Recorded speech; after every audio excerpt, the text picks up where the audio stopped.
কালী যুগের মধ্যে যেমন দুধকে কর্ষণ করে মাখন তৈরি হয়, মাখনকে কর্ষণ করে ঘৃত তৈরি হয়, চারি যুগের কর্ষণ করা বস্তুই হচ্ছে একমাত্র গৌরী লীলার মধ্যে একমাত্র নরোত্তম দাস ঠাকুর মহাশয় প্রেম ভক্তির চন্দ্রিকা নামক গ্রন্থের মধ্যে নামই দিয়েছে প্রেম ভক্তি, প্রেমযোগ ভক্তি, তারপরে দিয়েছে চন্দ্রিকা। একটা চন্দ্র যেমন উদিত হলে গগনে সমস্ত অন্ধকার নাশ হয়ে যায়, যদি কোন জগতে জীবে হৃদয় আকাশে গৌর চন্দ্রকে যদি একবার যদি উদয় করিতে পারে,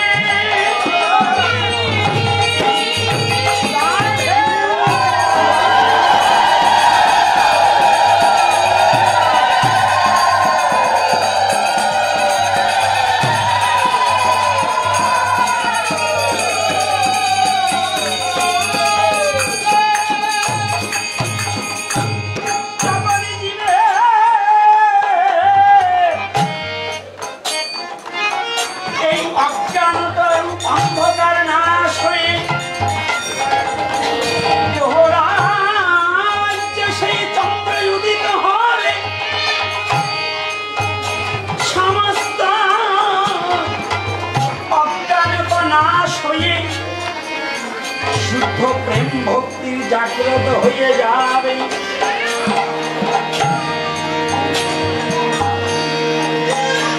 আর এই গৌরকে চিনতে হলে, আর এই গৌরকে জানতে হলে জগৎজীবের দুটি স্বভাব থাকতে হবে।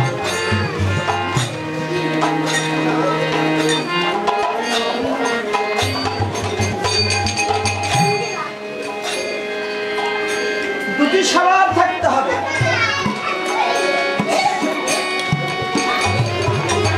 একটা হচ্ছে অহংকার, আর একটা হচ্ছে দিন হতে দিন। তাহলে বলি অহংকারে, হ্যাঁ অহংকারের গৌরকে পাওয়া যাবে যদি একটা অহংকার কোন জীবের মধ্যে প্রকাশ পেতে পারে। একটা অহংকার যদি কোন জীবের মধ্যে প্রকাশিত করতে পারে তাহলে গৌরকে পেতে পারে। সেই অহংকারটা হচ্ছে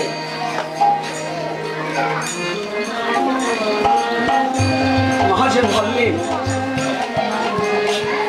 এক ভক্ত বলেছেন, যার যাহারে ভালো লাগুক গজুগ যাইয়ে তারা, আমার ভালো লাগে একমাত্র সচির নন্দন।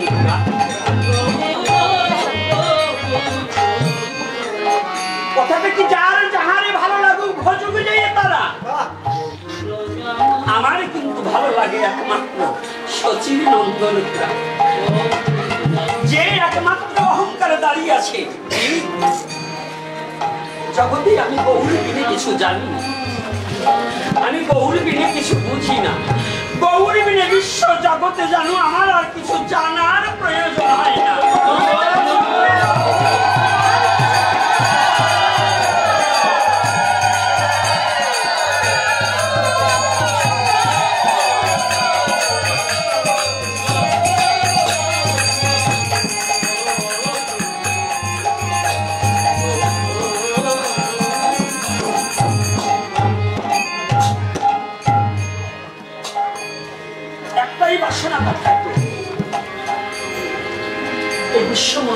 সবার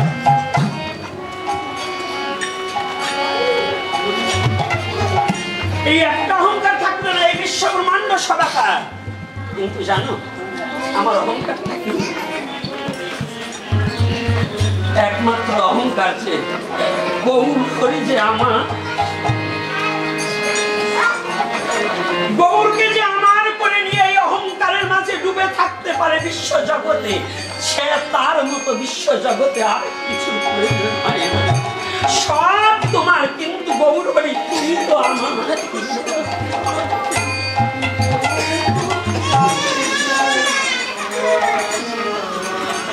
তুমি সব নিয়ে নাও, যেন আমাকে পথের কানার করে দাও।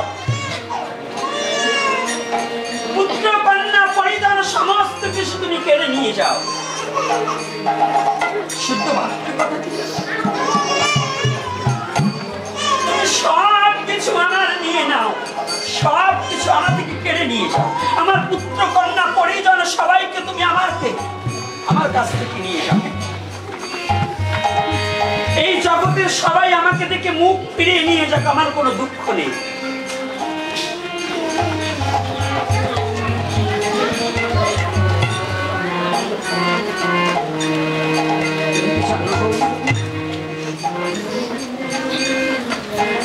জগৎ আমাকে লিপ্ত হস্ত করে দাও, একটা কানা করিও যেন আমার হাতে না থাকে।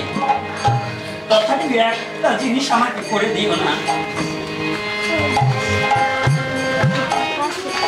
এই পৃথিবীতে আমাকে সব হারা করে দাও, আমাকে দুটো জিনিস দিয়ে দাও।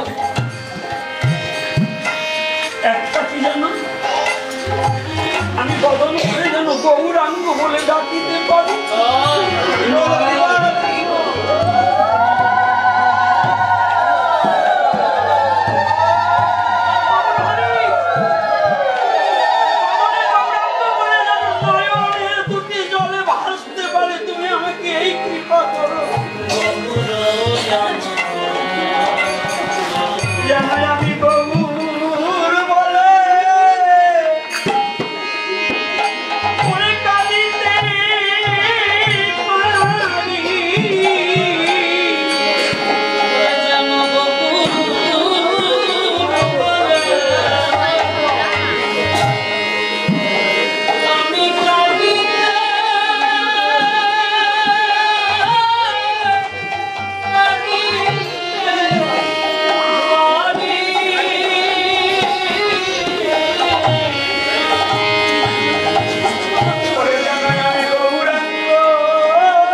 আমি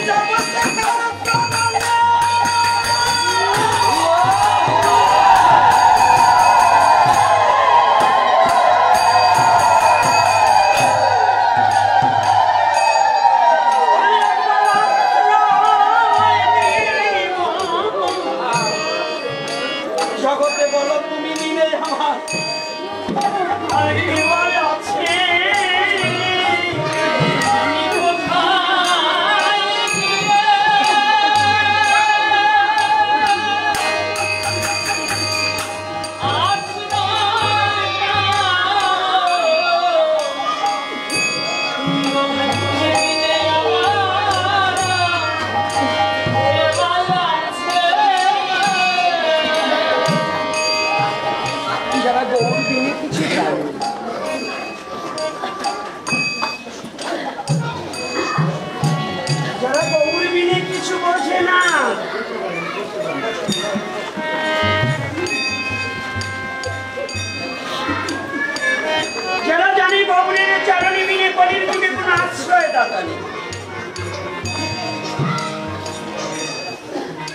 আর এই গৌরকে চিনিয়েছিল কে গো?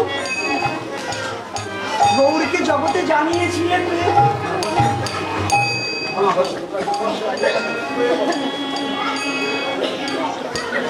গৌরকে কে চিনিয়েছিল? প্রেমদাতা দয়াল নিতাই চা। নিতাই না হলে গৌরকে কেউ চিনত না। নিতাইয়ের মহিমা, গৌরের মহিমা প্রকাশ করিতে নিতাই চাঁদ মার খেয়েছে।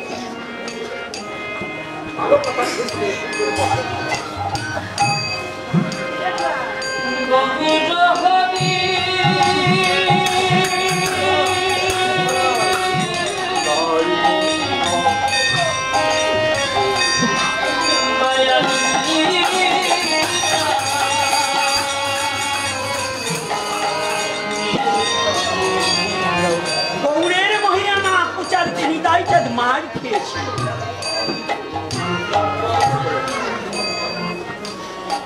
গৌরকে দয়াল বলা হয়নি, প্রেমিক বলা হয়েছে। আর নিতাই চাঁদকে বলা হয়েছে দয়া, যার দয়ার সীমা। এই নিতাই গৌরের সম্বন্ধে তো আজকাল জীব শুনতে চায়। নিতাই আর গৌরের যদি মহিমাটা জগতে জীবের হৃদয়ে স্ফুরিত হতো, তাহলে জগতে জীব ঘরে থাকতে পারত না। আর ওই ঘরে ঘর হয়ে যেত শ্মশানের সমুদ্র। শ্মশানের সাথে কেন তুলনা করা হলেন? শ্মশানে যেমন এই অহংকারী দেহখানা পুড়ে ভস্মীভূত হয়ে যায়, আমার নিতাইয়ের প্রেমের আগুনে যদি তার হিয়ার মাঝে একবার প্রজ্বলিত হয়, তার এই হৃদয় ঘরে সমস্ত অহংকার পুড়ে ছাই হয়ে যায়।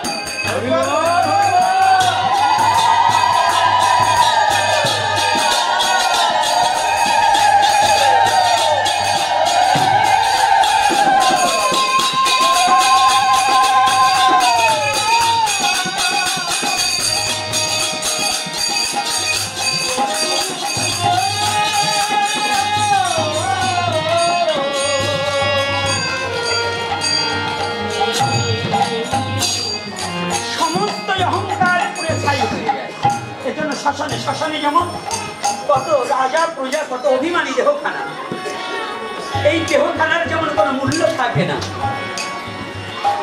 দেখবি সেদিন কেমন মজা পুড়ে হবে। যেদিন ভিখারি আর রাজার দুটো দেহই যেমন শ্মশানে সমভাবে পুড়ে ছাই হয়ে যায়, নিতাই চাঁদের প্রেমের অগ্নি যদি একবার কারো হৃদয়ের মাঝে প্রজ্বালিত হয়ে যায়, সে পৃথিবীর সবাকার সমান দেখে তারা উঁচু নিচু থাকে।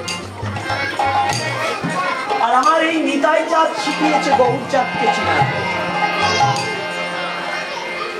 এই জন্য কোনো জায়গায় পদকর্তা পর্যটন করে বলেছিলেন, বাবা গৌরকে আগে চিনবে না নিতাই চাঁদকে আগে চিনবে?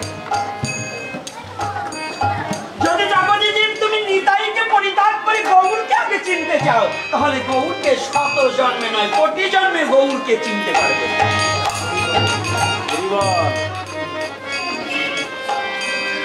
মাকে পরিত্যাগ করলে যেমন বাবার অরিজিনাল পরিচয় পাওয়া যায় না, এজন্য সাইজি লালন ওনার একটা পদে লিখেছেন, কি লিখেছেন? নিগুম বিচারে সত্য তাই গেল জানা, বলো তাই গেল জানা, মায়ের ভরিয়ে পাবি ও পাবি বাবার ঠিকানা, আরে মায়ের ভরিয়ে পাবি ও পাবি বাবার ঠিকানা।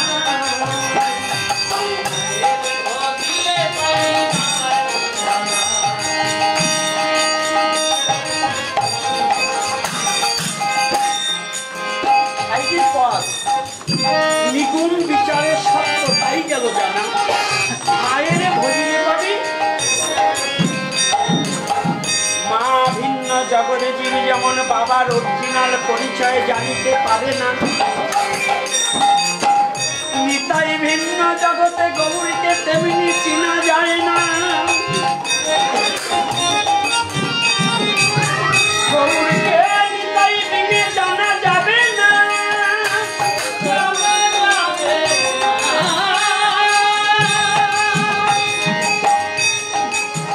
আর নিতাইকে চিনিতে হলে,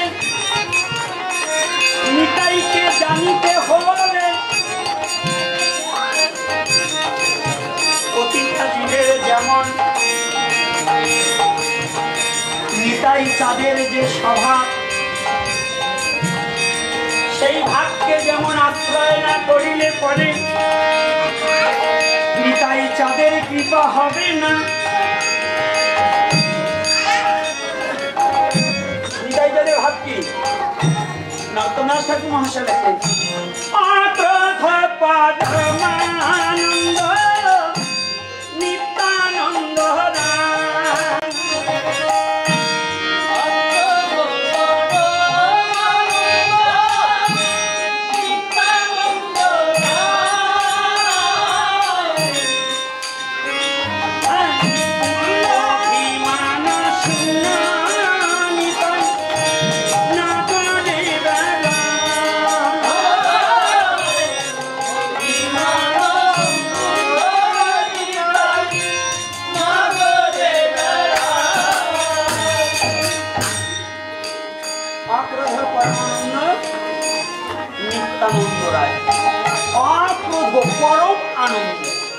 শব্দগুলো একটু সেন্টেন্সগুলো একটু বিভাজন করে বিবেচনা করতে হবে।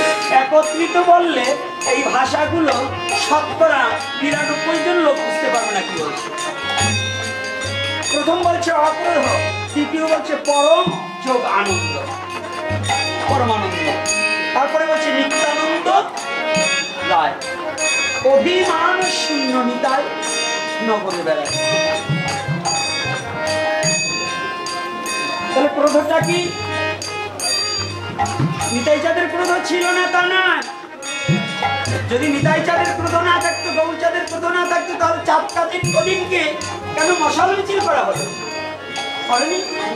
চাঁদকে উদ্ধার করবার দিন মশাল মিছিল করেছিল না? চাঁদের বাড়িকে চতুর্দিক দিয়ে ঘেরাও করেছে না? বলছে ও ক্রোধ নয়, বলছে ও ক্রোধ নয়, ও ক্রোধ নয়, ও ক্রোধ নয়, ও ক্রোধ নয়। কোন ক্রোধ? ক্রোধ থাকতে হবে। ক্রোধ না থাকলে তাহলে তুমি ভজন করবে কি দিন? তাহলে ক্রোধটা কেমন? জগৎজীবের ক্রোধ থাকতে হবে। আমি ভাজবই তো রাধা কৃষ্ণ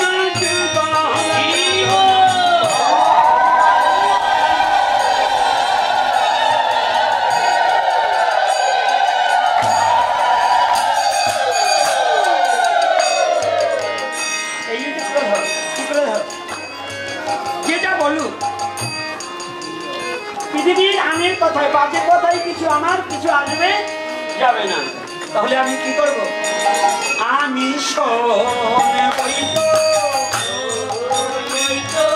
মধুর কৃষ্ণ নাম আমার কর্ণে শুনবই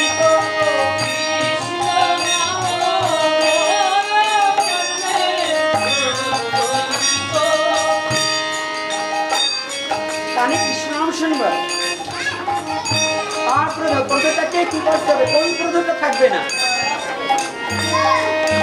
ক্রোধ থাকতে হবে ভজনের দিকে, আমি এটা করবই, ভজন করবই, এটাও কিন্তু একটা ক্রোধ। যত বাধা আসুক আমি এটা শ্রবণ, ওই বাজে কথা শ্রবণ না করে ভজন করবই, এটা ক্রোধ। এটাও থাকতে হবে। গৌরের যদি সেদিন ক্রোধ না হতো তাহলে চাঁদকাজি জীবনে মুক্তি পেত না। চাঁদ সেদিন কি করেছিল? গৌর চরণে আশ্রয় নিয়েছিল। চাঁদকাজি নাইনি কি করে নিয়েছিল? হাটের নিচে পড়িয়েছিল। কিসে? হরিনামের সিংহ রবের ধরিতে হাটের নিচে চাঁদকাজি পড়িয়েছিল। পালানের পরে বেরিয়ে এসে কি বলেছিল? করজোড়ে বিনয় করেছিল, নিমাই, ও নিমাই, আমাকে ক্ষমা করো, তুমি আমার গ্রাম্য প্রতিবেশীতে, গ্রাম্য পরিবেশে তুমি তোমার ভাইকে, নীলাম্বর চক্রবর্তী হয় আমার চাচা। চাচা বোঝেন তো? কাকা। আর সেই নীলাম্বর চক্রবর্তী তুমি হচ্ছে নাতি, মেয়ের ঘরের ছেলে, তাহলে তুমি আমার ভাইকে রক্ষা করো। তাতেও মহাপ্রভু ছাড়লেন না। যখন চারকে চরণে জড়িয়ে ধরে বললেন, এতদিন পরে আজ আমি চিনতে পেরেছি তুমি কে। তুমি আমাকে একটি ওই চরণে আশ্রয় দাও। আমি যে তোমার ওই হরিনামের খোল ভেঙেছিলাম, হরিনামকে বাধা দিয়েছিলাম, সেদিন আমি জানিনি তুমি কে। আজ আমি জানতে পেরেছি, তোমাকে আমার স্বচক্ষে দেখেছি। তুমি কে? তুমি অনন্ত কোটি ব্রহ্মাণ্ডের ধারক ও প্রতিপালক।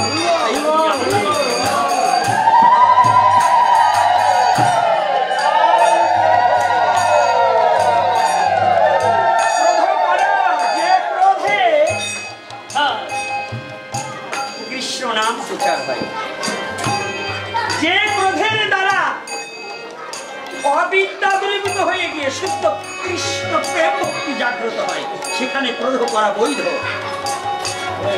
যে ক্রোধ তোমার হৃদয় মাঝে জাগ্রত করলে পরে জাতীয় সমাজে মঙ্গল বয়ে আনবে, সেজন্য ক্রোধ করো।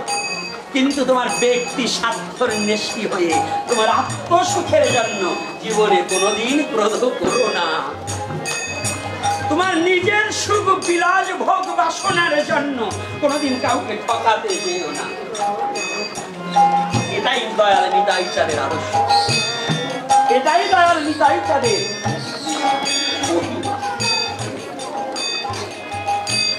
তাই আসুন, সময় তো আমাদের সংকীর্ণ, তাই তো ভোগাল কি এখানে বসে ছোট ছোট করে করে দেবো নাকি? ভোগাল এখানে বসে ছোট ছোট করে করে দেবো, আমাদের তো সময়টা তো ওখানে জায়গাটা সংকীর্ণতা। আর আজকে যে তিথিটা, আমি পিতার হই পুত্র, অশ্বিনী ঘোষের একটা গানে আছে,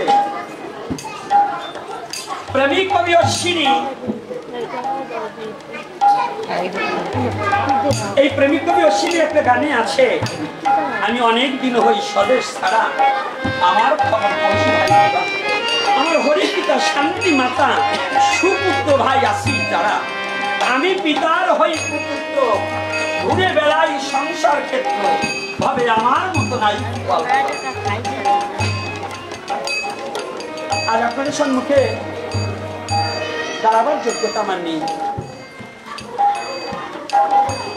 তথাপিও যার ঔরাসে পৃথিবীতে এসে আপনাদের মতো সাধুগুরু বৈষ্ণবের সঙ্গ পেয়েছি এবং এই বদলগুলো হরিকথা বলার সুযোগ পেয়েছি, হয়তো উল্লাস যেমন ভগবান নৃসিংহদেবকে বলেছিল, প্রভু নৃসিংহদেব যখন প্রহ্লাদকে হাত দিয়ে কাছে টেনে জিহ্বা দিয়ে লেহন করে বলেছিল, প্রহ্লাদ আজ তোমার চাইবার কিছু আছে, তুমি আমার কাছ থেকে চেয়ে নাও, তুমি যাহা চাইবে তোমাকে আমি প্রাণ খুলে দিয়ে দেব, তুমি একটিবার চেয়ে নাও। প্রহ্লাদ বলেছিল, প্রভু তুমি সত্যি আমাকে দেবে? হ্যাঁ প্রহ্লাদ, তুমি আমার প্রিয় ভক্ত, তুমি চাইবা মাত্র তোমাকে আমি দেবো, তুমি চেয়ে নাও। প্রভু বলো তুমি আমাকে দেবে তো? দেবে তো? বলছে হ্যাঁ দেব। ও 3 বার সত্য অঙ্গীকার করেছে তুমি দেবে। তাই যদি দিতে হয়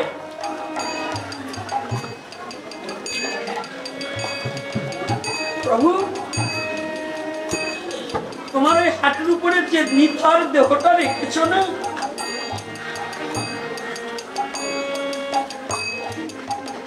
যার হৃদয়খানা তুমি চূর্ণ বিচূর্ণ করে দিয়েছ নক্ষ আঘাতে, ওকে তুমি তো জানো। যদিও অসুর কুলাদ ভাব হয়, তথাপিও সে তো আমার পিতা। জানো প্রভু, আজ ওই অসুরের ঔরাসের জন্ম বিধায় আজ আমি তোমার চরণ পেয়েছি, না হলে তোমার চরণ হয়তো আমি কোনোদিন পাবো না। যদি তোমার আমাকে দিতে হয় তুমি আমাকে দাও, আমার পিতা যেন আর এই জন্ম এই জগতে না আসতে হয়, যেন তোমার সেই চরণে একটু আশ্রয় পাই। আর কিছু চাই না, আমার পিতা যেন তোমার চরণে থাকতে পারে। ভগবান বলেছিল প্রহ্লাদ তুমি আর কিছু চাইলে না কেন? বলছে আর আমি কি চাইবো বলো? আমার পিতা তোমাকে শত্রু ভাবে দেখছে, তোমাকে তো ভগবান রূপে দেখতে পারেনি। আর আমি তোমার কাছে কি চাইবো? আমার জীবনের স্বার্থ, আমার নয়নে তোমাকে আমি দর্শন করেছি, আর আমার চাইবার মতো কিছু নেই। কারণ তোমাকে দেখেছি, তাই তোমার পৃথিবীর সবচেয়ে বড় ভগবান।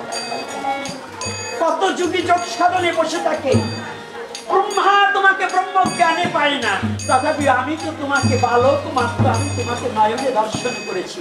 তোমার দিতে হয় আমার পিতাকে মুক্তি দাও। আমি তো কিছু চাইতে পারবো না। আজ এই পৃথিবীটা, এই দিনে আমি যারা উদ্দেশ্যে জন্মগ্রহণ করেছিলাম, আমার পৃথিবীর ঈশ্বর নিবেদ সরকার তিনি এহলোক থেকে পরলোকে গমন করেছিলেন।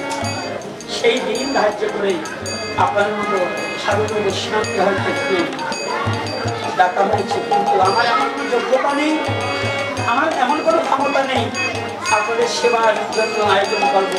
তথাপি প্রভু যাহা জোগাড় করিয়েছে, মহাপ্রভু মধ্যাহ্নকালী ভোগ চলছে, ভোগান্তি মহাপ্রসাদ গ্রহণ করবেন, আমার পৃথিবীর জন্য প্রার্থনা করবেন।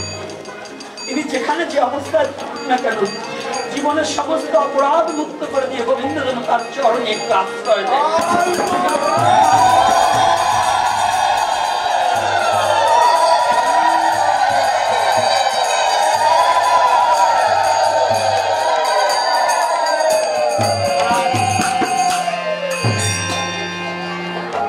চুমুরদিতে মন্দিরে কাজ চলছে। যদি গৌরী কৃপা করে 6 মাস 5 মাসের মধ্যে গৌরী এতকাল ভাঙা থেকেছি, এবং খুব টেনশনে ছিলাম যে সমাধির জায়গা যদি দেহ রাখি কোথায় সমাধি হবে। এটা হচ্ছে বারোয়ারি জায়গা, কমিটি অধীন জায়গা, কোথায় কি রাখবে ছিল না, কোথায় দাঁড়াবে। আমার মহাপ্রভুর কৃপা করে যেভাবেই হোক যতটুকু একটু জায়গা হয়েছে, অল্প একটু সমাধি অনুমতি 2-4 ভক্ত দাঁড়াবার জায়গা হয়েছে। মন্দিরে কাজ চলছে সেখানে। এরপরে যতবার মহাপ্রভু কৃপা করে জন্মাষ্টমীর পরে ওইখানেই অনুষ্ঠানে চিন্তা ভাবনা হবে, এবং আপনারা যারা আছেন চুমুরদিতে এরপর থেকে আসবেন, আপনারা কষ্ট করবেন, আমি তো ভিখারি, আপনাদের সহযোগিতায়। আর আমার যারা পারমার্থিক জগতের সন্তান আছে এবং মেয়েরা আছে, আমি একটা কোন জিনিস জানাতে চাই। আমি কিন্তু কোনোদিন কারো কাছে রিসিভ বই নিয়ে কালেকশনে যাইনি। এটাকে বলতে বলুন, আগে একটু মুষ্ট বিক্রি করতাম, তাও ঠাকুর নিয়ে নিয়েছে। কিন্তু তোমাদের এখন একটু কাজ করতে হবে, মন্দিরের প্রতি একটু খেয়াল রাখতে হবে। কারণ আমার তো একাকি, আমারও নাহি পায় বলো হরি নাম সঙ্গে একার দ্বারা সবকিছু সম্ভব না, তাই সবাই সহযোগিতা করতে হবে। আর আমার যারা একটু সবাই আমার নিকটতম, তারপরেও বাগাইল থেকে যারা আসছে এবং কাছে যারা আছে, বিপ্লব আছে এবং অন্যান্য যারা মানিক যারা আছো, তাদের কাছে যারা আছো এবং দূর দূরান্ত থেকে যারা আছো,